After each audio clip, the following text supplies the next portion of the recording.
প্ৰকৃতিৰ এই পৃথিৱীখনত আপোনালোকে হাজাৰ হাজাৰ এনেকুৱা বস্তু দেখা পাই যাব যাৰ পিছত কি মিষ্ট্ৰি আছে কোনো ধৰিব নোৱাৰে। তেনেকুৱা এক মিষ্টিৰিয়াছ প্লেচ হ'ল, তেনেকুৱা এক মিষ্টিৰিয়াছ ঠাই হ'ল ব্ৰহ্মপুত্ৰ ট্ৰায়েংগল। হেল্ল' ফ্ৰেণ্ডছ, মই আপোনালোকৰ বন্ধু আশিক আৰু আজি আকৌ লৈ আহিছোঁ এক নতুন মিষ্টিৰিয়াছ ফেক্ট। এইটো ফেক্টত আমি জানিম ব্ৰহ্মপুত্ৰ ট্ৰায়েংগলৰ বিষয়ে। হয় বন্ধুসকল, আচলতে ব্ৰহ্মপুত্ৰ ট্ৰায়েংগলৰ পিছফালে কি কাৰণ লুকাই আছে, কিয় চায়েন্সে এইটো ট্ৰায়েংগলক আজিলৈকে প্ৰুভ কৰিব পৰা নাই, তো বলক সেয়াই জানিবলৈ আমি এইটো ভিডিঅ'ত আলোচনা কৰিম। আৰু ব্ৰহ্মপুত্ৰ ট্ৰায়েংগলৰ ইতিহাসত কি কি ঘটনা হৈ আহিছে সেইবোৰৰ বিষয়েও আমি এইটো ভিডিঅ'ত জানিব পাম। আৰু এই সময় ট্ৰায়েংগল ইয়াৰ ওচৰে পাজৰে যিকোনো বস্তু, শ্বিপ, হাৱাই জাহাজ, এয়াৰোপ্লেন যি নহওক চবক ই সকলো বস্তুকে আকৰ্ষিত কৰে। ইয়াৰ মেগনেটিক ফিল্ড, ইয়াৰ গ্ৰেভিটি ইমানেই বেছি যে ইয়াৰ ওচৰে পাজৰে যিবোৰ বস্তু গৈছে আজিলৈকে কোনো ৰিটাৰ্ণ আহিব পৰা নাই। তো বলক বন্ধুসকল আমি এই ভিডিঅ'টো আৰম্ভ কৰোঁ।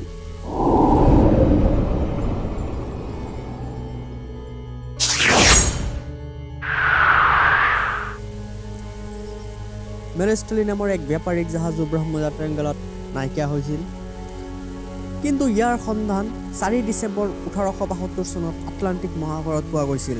আগত ধৰি লোৱা হৈছিল এইখন জাহাজ সমুদ্ৰৰ ডাকুৱে লুটি নিছে বুলি, কিন্তু পৰৱৰ্তী কালত এইটো জাহাজৰ যেতিয়া সাগৰীয় পৃষ্ঠত এইটো জাহাজক পৰীক্ষা নিৰীক্ষা কৰিবলৈ যায় তেতিয়া তাত সকলোবোৰ কিমতী সামগ্ৰীসমূহ সুৰক্ষিত আছিল, অৰ্থাৎ কোনো ধৰণৰ সমুদ্ৰীয় ডাকুৱে লুটপাট কৰা নাছিল বুলি প্ৰমাণিত হৈছিল। কিন্তু সেই যাত্ৰীবাহীসকল ক'ত, তাৰ কোনো সন্ধান এতিয়ালৈকে কোনেও পোৱা নাই। চন 1881 মেৰেষ্টেলি জাহাজৰ নিচিনাই আকৌ এখন জাহাজ গায়ব হ'ল ব্ৰহ্মপুত্ৰ ট্ৰায়েংগলত। এলিন অষ্টিন নামৰ এখন জাহাজ ভালে ভালে যাত্ৰা আৰম্ভ কৰিছিল নিউয়ৰ্কলৈ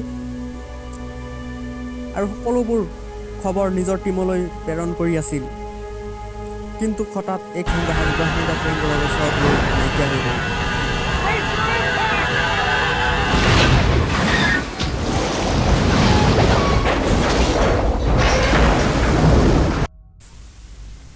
এইখন জাহাজ ক'ত গ'ল, ইয়াত থকা মানুহবোৰৰ কি হ'ল, আজিলৈকে একো সন্ধান পোৱা নাই।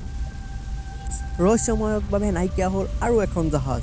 আমেৰিকাৰ লেফটেনেণ্ট কমাণ্ডাৰ জিভলু বডলি 309 জন ক্ৰু মেম্বাৰৰ সৈতে যাত্ৰা আৰম্ভ কৰিছিল USSলৈ। ব্ৰহ্মপুত্ৰ ট্ৰায়েংগলত পাৰ কৰাৰ সময়ত এইটো জাহাজ ক'ত গ'ল কোনো ক'ব নোৱাৰে। যিটো দিনত এই ঘটনাটো হৈছিল সেইটো দিনৰ বতৰো খুব ভাল আছিলে।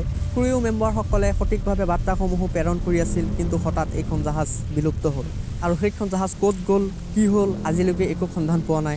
আমেৰিকাৰ ইতিহাসত এইটো বহুত ৰহস্যময় ঘটনা। ব্ৰহ্মপুত্ৰ ট্ৰায়েংগলত শ্বিপসমূহেই মাত্ৰ বিলুপ্তি নহয়, ইয়াৰ গ্ৰেভিটিক শক্তি ইমানেই যথেষ্ট বেছি যে আকাশেদি যোৱা প্লেনসমূহক নিজৰ ফালে আকৰ্ষিত কৰে। Flight 19, ডাগলাছ DC-3 আৰু ষ্টাৰ টাইগাৰ নামৰ প্লেনসমূহো ইয়াত এক ৰহস্যময়ভাৱে নাইকিয়া হৈছে। ব্ৰহ্মপুত্ৰ ট্ৰায়েংগলৰ খবৰ সৰ্বপ্ৰথমে কলম্বাছসকলে দিছিলে। সিহঁতে সাগৰীয় পৃষ্ঠত যেতিয়া অহা যোৱা কৰি আছিল তেতিয়া এইখিনি ঠাইত সিহঁতৰ কম্পাছো কাম কৰা নাছিল। বহুতে ইয়াক ভূত প্ৰেতৰ স্থান বুলিও গণ্য কৰে, সেইকাৰণে জাহাজসমূহ ইয়াত নাইকিয়া হৈ যায় আৰু পৰৱৰ্তী সময়ত ইয়াৰ কোনো খবৰ পোৱা নাযায়। আকৌ বহুতৰ মতে পৃথিৱীলৈ এলিয়ান অহা যোৱাৰ ৰাস্তা বুলিও গণ্য কৰে, সেইকাৰণে ইয়াত মানুহবোৰ নাইকিয়া হৈ যায়, যিকোনো বস্তু নাইকিয়া হৈ যায়। বহুতো বৈজ্ঞানিকে এনেকুৱা মতামত প্ৰদান কৰিছে যে ইয়াত প্ৰচুৰ পৰিমাণে মিথেন গেছ পোৱা যায়, সেইকাৰণে ইয়াৰ গ্ৰেভিটি, ইয়াৰ মেগনেটিক ফিল্ড ইমান শক্তিশালী আৰু জাহাজবোৰ সেইকাৰণেই ইয়াত বিলুপ্ত হয়। বহুতে আকৌ এই ঠাইখনক টাইম ট্ৰেভেলৰ ঠাই বুলিও গণ্য কৰে, কিন্তু ইয়াৰ সঠিক মতামত আজিলৈকে কোনেও প্ৰদান কৰিব পৰা নাই। বন্ধুসকল আপোনালোকে কি ভাবে, ইয়াত কি আছে একচুৱেলিতে, আপোনালোকৰ মনত কি আহে কমেণ্ট কৰি জনাব। বন্ধুসকল ভিডিঅ'টো যদি চাই ভাল লাগিছে তেনেহ'লে লাইক কৰি দিয়ক, নিজৰ বন্ধুসকলৰ লগত শ্বেয়াৰ কৰি দিয়ক, আৰু যদি এনেকুৱা ভিডিঅ' আপোনালোকে চাব বিচাৰে তেতিয়া চেনেলটো ছাবস্ক্ৰাইব কৰি দিয়ক, কাষত থকা বেল আইকনখন প্ৰেছ কৰি দিয়ক, যাতে আহিবলগীয়া সকলো ভিডিঅ'সমূহৰ আপডেট আপোনালোকে পায়। বন্ধুসকল আকৌ দেখা হ'ব এটা নতুন ভিডিঅ'ত, নতুন মিষ্টিৰিয়াছ ফেক্টৰ ওপৰত। তেতিয়ালৈকে বাই।